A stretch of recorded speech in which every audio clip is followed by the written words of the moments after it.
Olá pessoal, vamos para mais uma videoaula de correção das nossas atividades. Hoje, mais especificamente, a gente vai corrigir a avaliação que a gente fez na semana passada. Olha só, a primeira avaliação que vocês fizeram esse ano, e eu sei que vocês vocês perceberam que tinham aí muitos conteúdos que a gente ainda não falou esse ano, mas calma, não se preocupem. Essa avaliação tinha um objetivo da gente saber se vocês lembram ainda dos conteúdos do ano passado. Porque todos esses conteúdos que estão aí era para vocês terem aprendido lá no quinto ano, era para todo mundo já ter visto. Se você por acaso não viu, você vai aprender esse ano, não se preocupe, porque todos eles serão abordados esse ano. Mas é importante para a gente saber o que é que vocês já sabem e o que não estão sabendo muito bem, para a gente dar continuidade no sexto ano. Tá bom? A gente vai estudar tudo, não se preocupem. Hoje o nosso objetivo é a gente descobrir quais questões vocês erraram, quais vocês acertaram e a gente comentar um pouco sobre todos esses conteúdos. Vamos lá? Logo no início tinha um texto, né? E aí eu quero pontuar algo muito importante aqui. Toda leitura de texto a gente começa lendo pelo título. Então o título aqui, azuis. Vamos lá. Disse um astronauta que a Terra é azul. Então, azul na Terra não falta. Manhãs são azuis, assim como azuis são as almas. As pétalas das flores, raras, assim como azuis são os olhos de muitas caras. Talismãs são azuis, assim como azuis são as marés. A leveza azul de um véu, assim como azuis são as roupas do céu. Azul, azul, azuis. Balas de anis, água de piscina, calça, jeans, luz de televisão, penas de gralha, cantos de azulão. Azul porque você é tão querido. Menino quer bicicleta azul, menina quer azul em seu vestido.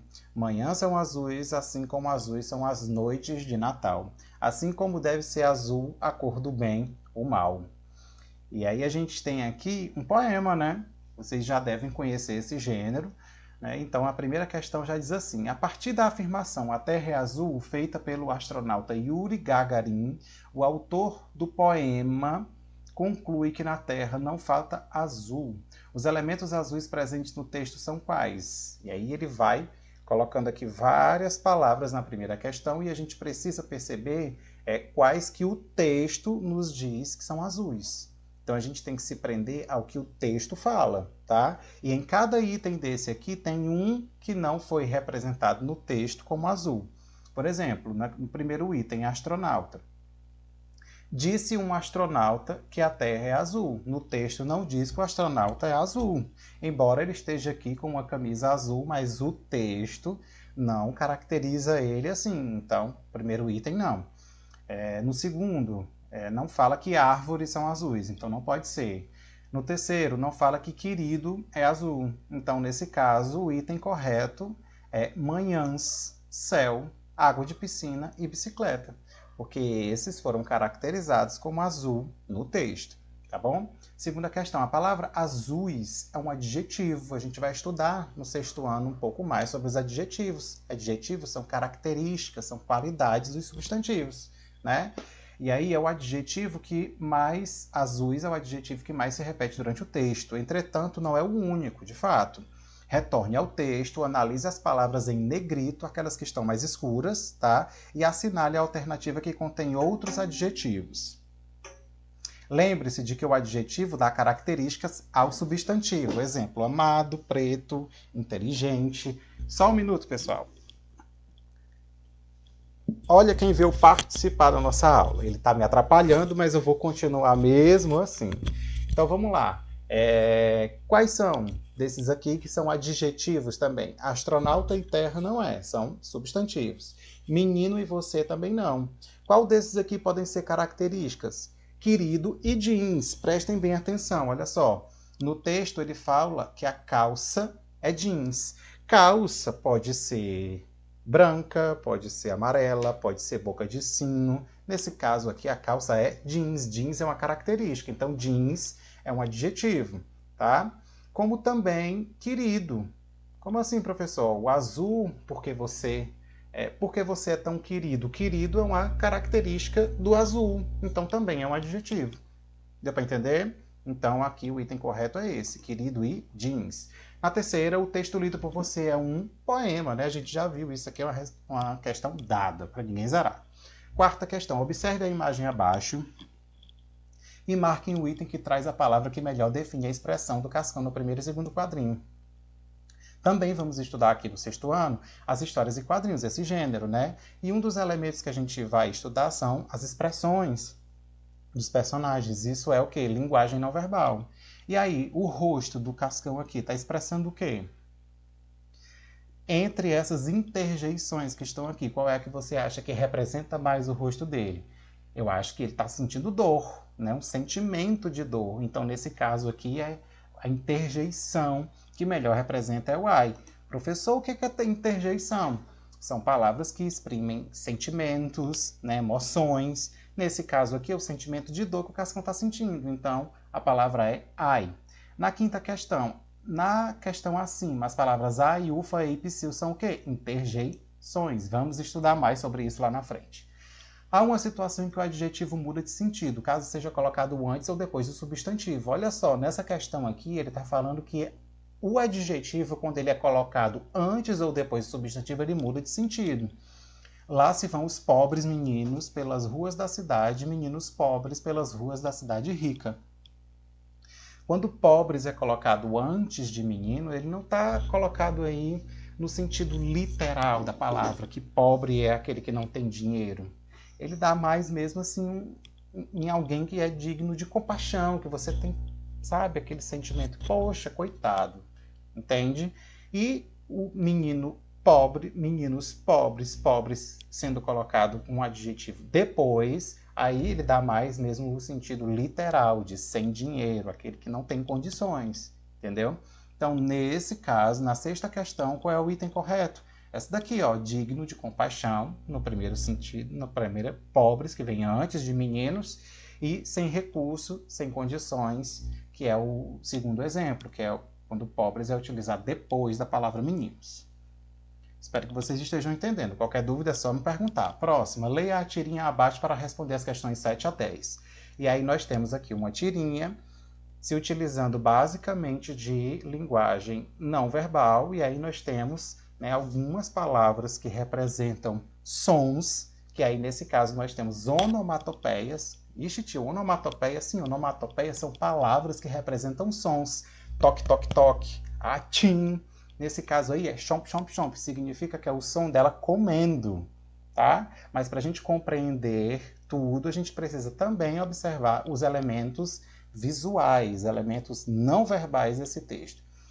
E aí vamos lá, no primeiro, segundo e terceiro quadrinho nós temos onomatopeias e ela comendo o tempo todo, e no último ela diz assim, engraçado, depois do almoço me dá um sono. Mas se a gente prestar atenção nos elementos visuais, no primeiro a gente tem o sol, que representa o dia, e no último representa aqui, tem a lua e as estrelas representando a noite. Então esses elementos nos mostram e nos dizem o quê? Que ela passou o dia inteiro comendo. A graça é ela dizer que depois do almoço dá sono, só que o almoço dela durou o dia inteiro. Olha a quantidade de pratos que tem aqui. Então vamos lá, para que o leitor compreenda a tirinha, o autor se utilizou de quê? De linguagem verbal e não verbal. Tem palavras e imagens, certo? Oitava, nos 3 primeiros quadrinhos da tirinha, o autor utilizou o quê? Onomatopeias, já falei, né? Representam sons. A gente vai estudar mais sobre isso lá na frente, não se preocupem. Professor, qual é a diferença de onomatopeia para interjeições? A gente vai aprender mais sobre isso, não se preocupe. Meu gato tá ali, ó, aprontando enquanto eu estou dando aula. Nona questão, é o Dorival. Qual é a alternativa que traz um substantivo presente na tirinha? Ele quer saber qual dessas palavras aqui são um substantivo. Chomp a gente já viu que é uma onomatopeia, tá é verbo e é um artigo. Então, nesse caso aqui, a palavra almoço é um substantivo, tá bom? Décima, marque a opção que traz a palavra formada por um prefixo e sufixo ao mesmo tempo. A gente estudou na última aula. A gente falou sobre isso, eu fiz até uma videoaula de correção explicando para vocês o que era prefixo, o que era sufixo, né? Que é uma formação de palavra através de derivação.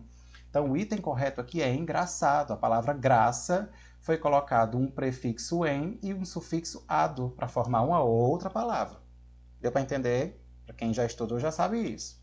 Próxima questão. Leia o texto abaixo com atenção para responder a questão 11 a 14. A lebre e a tartaruga, uma fábula bastante conhecida, né? Era uma vez uma lebre e uma tartaruga. A lebre vivia caçoando da lerdeza da tartaruga. Certo dia, a tartaruga, já muito cansada por ser alvo de gozações, desafiou a lebre para uma corrida. Olá, dona Lebre, o que acha de apostarmos uma corridinha? A Lebre, muito segura de si, disse: claro que aceito, dona Vagarosa. Vamos, um diálogo, elas conversando. Não perdendo tempo, a tartaruga pôs-se a caminhar com seus passinhos lentos, porém firmes. Logo, a lebre ultrapassou o adversário e, vendo que ganharia fácil, parou e resolveu cochilar um pouco. Quando se acordou, não viu a tartaruga e começou a correr. Já na reta final, viu finalmente que sua adversária, cruzando a linha de chegada, toda sorridente e feliz. Moral da história: devagar se vai longe. Quando temos animais conversando, uma moral da história, nós temos uma fábula, né? E vamos para as questões. Na 11ª, marque a opção que indica quais personagens da história lida. Gente, está no título do texto. A lebre e a tartaruga. Na 12ª, qual opção indica que há diálogo na narrativa? Travessão é um elemento, né? Eles estão conversando, nós temos aqui um travessão enquanto elas dialogam. Então, esse daqui, ó, claro que é aceito, dona Vagarosa. Vamos? Ela está dialogando. 13ª, no trecho, já na reta final, viu finalmente que sua adversária, cruzando a linha de chegada, toda sorridente e feliz. A palavra se destaca por ser... Quem é que está falando aqui? Quem que viu finalmente a sua adversária cruzando a linha de chegada? A lebre, né? Foi ela que cochilou e quando acordou viu que a tartaruga já tinha chegado. Tá bom? A 14ª questão. O texto lido por você se trata de uma fábula. Já comentamos. E na última, qual conto de fadas a imagem acima se relaciona? Aqui é uma fantasia que a gente sabe muito bem que é um chapeuzinho vermelho. Fácil demais, não é não? Para você que acertou todas, parabéns. Para você que não sabia quais estavam certas e erradas, acabou de descobrir. Mas eu acredito que todo mundo deve ter achado uma questão mais difícil que a outra. Então vai aqui, ó, nos comentários desse vídeo e escreve lá qual a questão que vocês acham que foi a mais errada, que a maioria da galera errou por ser a mais difícil. Se você acertar, você vai ganhar um ponto extra por causa disso. Já pensou? Então tem que comentar aqui qual questão você acha que foi a mais difícil, que a galera mais errou. E no final do dia eu digo para vocês, e se você tiver acertado, você vai ganhar um ponto extra. Tchau, galera. Até a próxima.